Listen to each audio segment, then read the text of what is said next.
Talk Steel, Luke here, and in today's video I want to talk about differences between polishes, compounds and clay bars.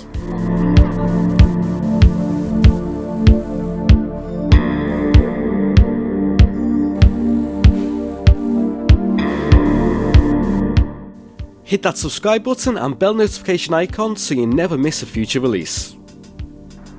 Now, a few months ago I posted a video on my channel explaining the differences between waxes and polishes. But in that video I collectively used the term polishes to describe both compounds and polishes, because for the purposes of that video they could be grouped together as one.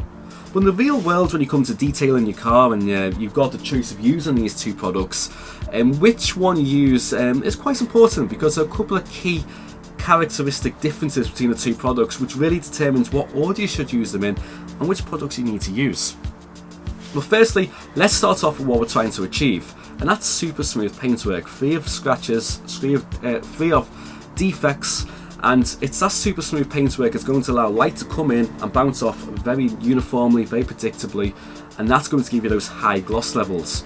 If you start getting scratches in there and imperfections and contamination, the paintwork becomes rough, there becomes peaks and there becomes valleys, and light starts scattering in different ways, and you're going to get scratches appearing to the naked eye, you're going to get haze, and the gloss levels are going to go down.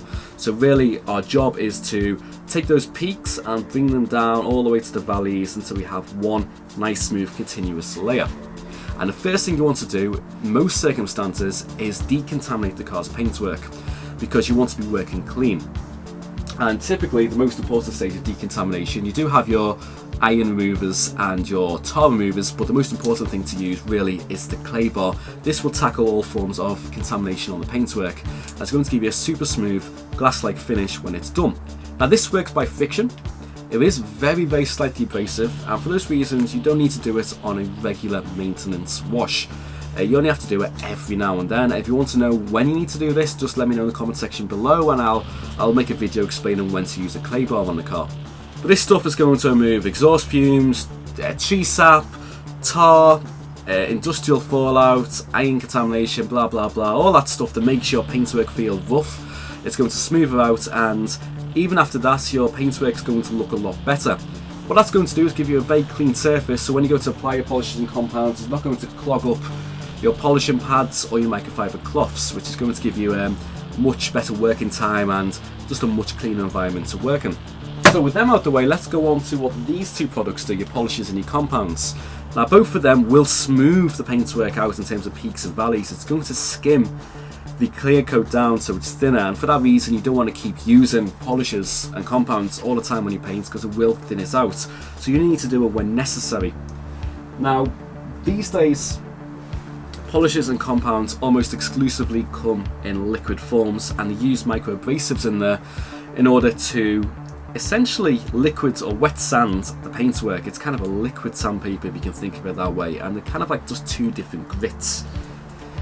Both of these products at least can be applied by hand or on a machine polisher, whether that's rotary or DA. Many products these days will cross over to be able to use different methods, but not all of them. So make sure that when you look on a manufacturer's website that they state what type of application it's suitable for. Now the compound is the one most people need. Despite most people saying, hey, can you polish my car and make it nice and shiny, most people mean, can you compound my car and remove the defects out of it? It's just a bit of a lack of education there that people use that term rather than the compound.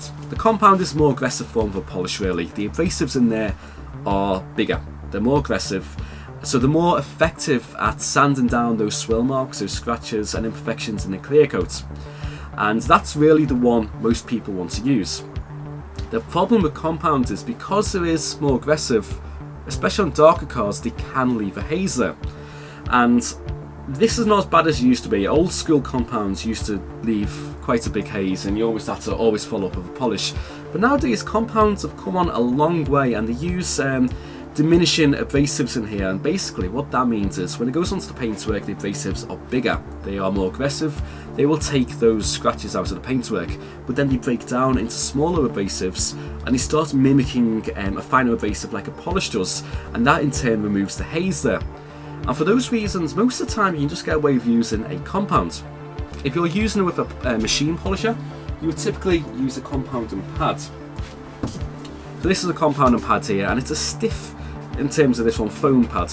So if you see how hard I push it, you have to use quite a bit of force to actually compress this all the way, compared to a softer polishing pad which squashes very, very easily. Now you'll find for the Alfred Joe, this will give a perfect finish for them, perfectly acceptable, respectable finish. In this clip here, I'm showing you a shot of my Audi A4, which has been only compounded by a machine polisher and then had a ceramic coating applied to it. And I think that car looks completely respectable as a daily driver. It's not a show car, it's never going to be.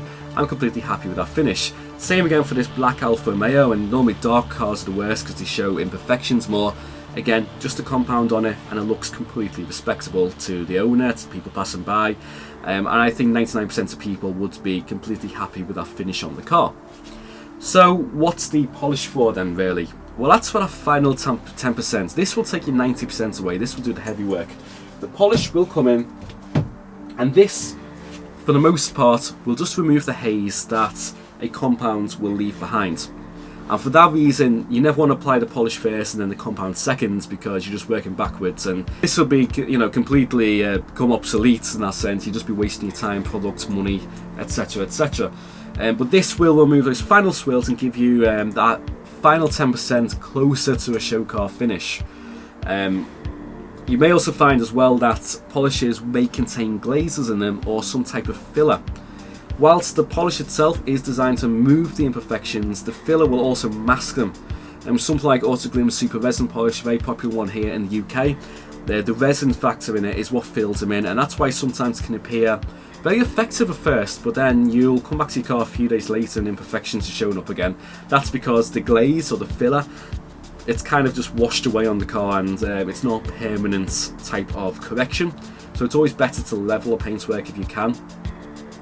And then typically once that's been applied and the paintwork looks to the best of your abilities, you'd apply a wax, a ceramic coating or sealant in order to protect the paintwork from contamination sticking to it. And at that stage you want to use good wash methods so you don't instill more scratches into paintwork and have to do everything again. I mean, in fact, compounds have come that far now that, for example, this one by Ferrecla G3 Premium will act as both. You can actually use this as a compound and a polish. And the reason is, again, due to the diminishing abrasive technologies in them, and the fact that you can just use a different style of pads on the dual action polisher, which will kind of alter the amount of cuts. Because don't forget, it's not just the product that does the cuts, but the actual medium you're using does the cut as well. So a stiffer foam pad will cut more than a squodgy, soft polishing pad. And depending on which one you use, you can actually kind of tweak your abilities in between. You can actually go somewhere between for example, if I use a polishing pad with a compound, you can kind of actually go somewhere in between. Or if I use a compounding pad with a polish, you'll have a finish somewhere in between. So you can adjust how heavy you are, and in turn how much of a flawless finish you want in the end. Now, I know someone's going to ask out there, which ones do I recommend, and that's actually why I've got these two out, because they're readily available both UK, US, everywhere else in the world. They're priced well, they're aimed at consumers, but they have very effective results, so it's going to give a very nice result for the compound. It's not going to dust up too much, it's got good working time, it will remove the swirls in the paintwork. It's probably not as effective as, for example, Meguiar's M101, which is a professional grade one, which is a little bit more coarse, it's a bit harsher. But this in turn probably will give a better finish because it's a little bit more gentle with the paintwork, so a bit less hazing with this type of product. It is also worth noting as well that there is a stage even more aggressive than using a compound, and that's wet sanding the paint. And if you ever want to go for that completely flawless look on the car, in a show car look, you're probably going to have to wet sand the paint first anyway to remove any orange peel in the paint. So that will firstly remove the peaks and the valleys, and then you'd follow them up with the compound, polish, and then your wax or your protection on top. But thank you all very much for watching. That's the differences between a polish and a compound. If you want to know anything else, or any requests for other videos like this, leave a comment in the section below. But until then, thank you very much for watching, see you soon, and take care.